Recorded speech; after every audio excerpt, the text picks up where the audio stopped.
Hey folks, this is IOEther and we're back playing some more World of Tanks. So as you can see, this is SinisterGrimm and the E2 Sherman Jumbo.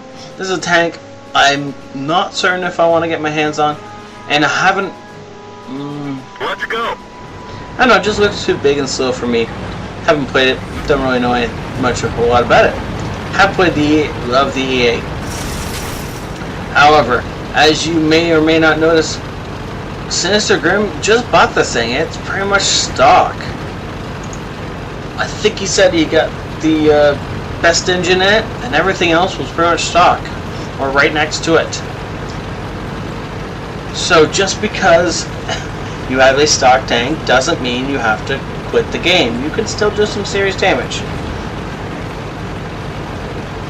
So this is mine. It's a tier 6 game, and Sinister is trying to secure this hill. Now a T28 made it up the hill, but it's a T28. We're not really concerned.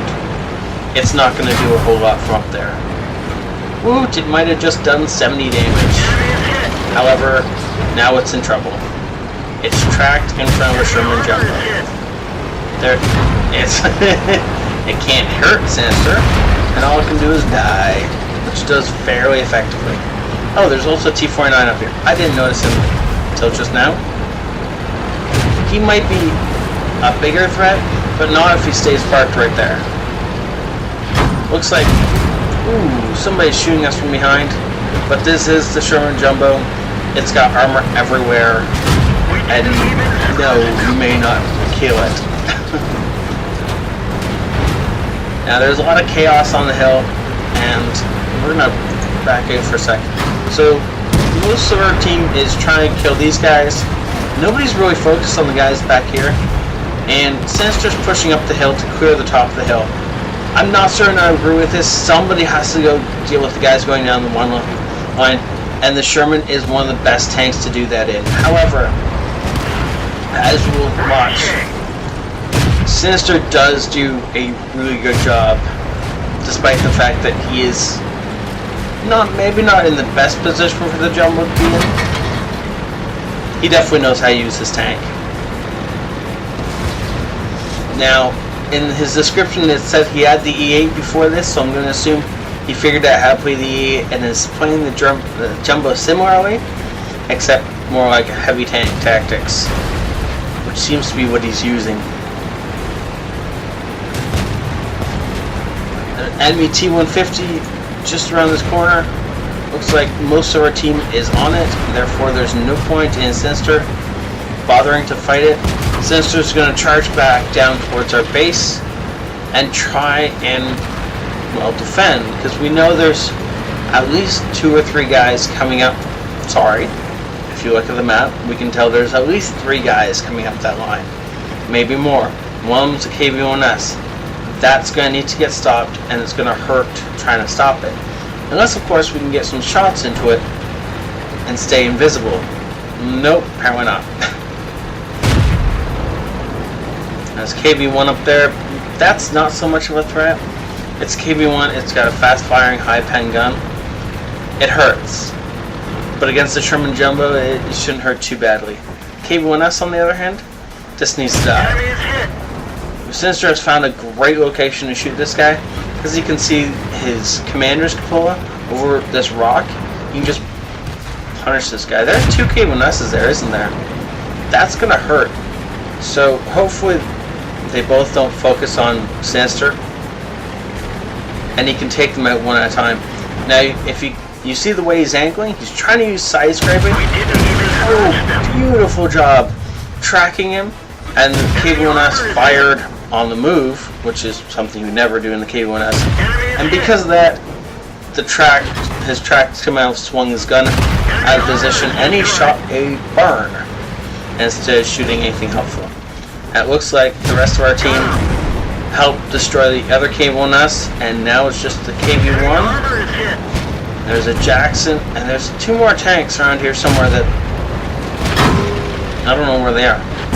There's an enemy KV-1 that's never been spotted, so I'm going to say he's probably still around his spawn. Maybe AFK. Now, the only penetration that Sinister has received so far, managed to take off one of his tracks. Aw, man, somebody just ruined his perfect record. Oh well, whatever, it happens, right?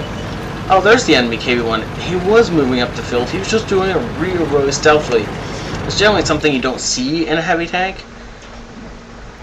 but when you're not top of the tier, it doesn't matter so much. As long as you're moving up the field and doing damage in a heavy tank, you're all good. If you're top of the board, it's a different story. You really do need to be on the front line. You really do need to be pushing it. Doesn't matter if you're in a Tiger, in a tier 7 game, top of the board, push, even though I know it will get you killed. I am sorry, you're the heavy tank, that's your job kind of thing. Now, flat pans are about to be taken out. No, come on, aim a shot, Sinister. Let it settle. The likelihood of Sinister penetrating from this range isn't very high because of the fact that he doesn't have the top tier gun on his tank, and over that much range, he has next to no penetration. You can see him just bouncing off the front of the KV-1. That KV-1 has fairly decent armor, it's angled fairly well, and the fact that, ooh, that was a nice shot. And the fact that, oh, I see, he turned aside. Some fact, I can't remember. Oh, yeah. The distance and not top gun and angled armor. All go badly. But, of course, if the enemy decides to put a side to you, that all becomes obsolete.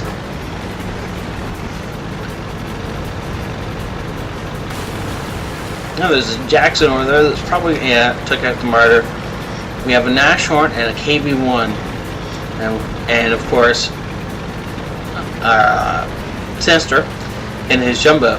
Now, Sinister's only taken one actual penetrating hit that did damage, so I'm gonna say we got this in the bag. But it is a Jackson, so you do have to be really careful taking that out. Now, I'm gonna assume that Jackson has found a place where he is camo and probably hauled down. So he's gonna be invisible until we get way too close to him. There isn't anything for it. You have to charge him. That would be a good spot where Sinister is currently aiming for. Personally, if I was that Jackson, that's where I'd be hiding. But as we can't actually see him, taking blind shots would only light up our position. It wouldn't actually do anything helpful. Ooh, looks like the Jackson had spotted us at some point and took a nice shot. Unfortunately, it bounced off the front armor of the Jumbo, which is famously kind of rubberish and invincible. Now, you can see Sinister's going to spin around and go this way. He's hoping to keep that rock between himself and the enemy Jackson, or at very least make the enemy Jackson come out to him and into the line of fire of his friendlies. Now that Jackson really does know what he's doing and is seriously giving the allies a run for their money while they're trying to kill him. Ooh. This guy only needs 2 more shots to take out Sinister. However, unfortunately for that guy, he only had 2 shots before he was dead too. That was a really high energy game and really fun to watch. 3,282 experience earned for that without premium. It was, however, a triple for the day. You can see just how much damage he did. Quite a bit of spotting damage as well. He did get the Master Badge first class in a mostly stock tank. That's pretty sweet. And of course, Steel Wall. Nobody's surprised about that. Rubber Wall may be more appropriate, however. He got 1,000 XP base. That's 300 more than anyone else on his team. And for damage, he was 400 above the next highest guy, who was that KV-1, by the way. So that KV-1 did an amazing job. He really does deserve some props. Sinister managed to put out 1,688 damage. You can see just how many shots he spammed in the EA and the Jumbo. You can just hold down the fire button and fire at everything you think you have a target on. You have enough ammo that you're not going to run out anytime soon. And you see he took 3,230 potential damage in a tier 6, another 800 spotting damage, and the 16,000 credits he made off this game. That was an awesome game to watch. Thank you so much, Sinister, for saying that in. Thank you guys for watching and hitting that like or subscribe button. I'll see you guys next time. This is IO Ether out.